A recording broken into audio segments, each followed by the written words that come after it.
हरदी के पाते बेटी चिठिया जे लिखेली से हो चिठिया पापा जी के हाथ।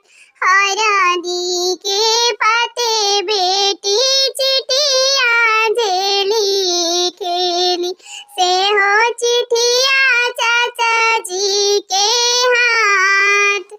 सभावा बैठल तू पापा हो कवन पापा चिठिया जे लिहलन हाथ।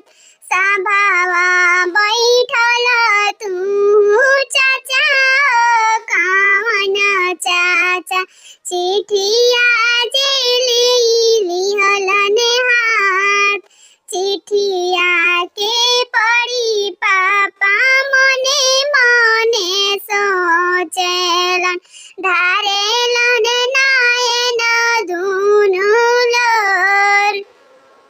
चिठिया के पढ़ी चाचा मने मने सोचेलन ढारेलन नयन दुनु लोर।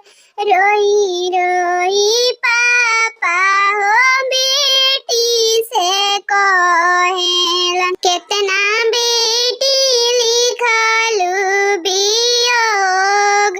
रोई रोई चाचा हो बेटी से कहेलन केतना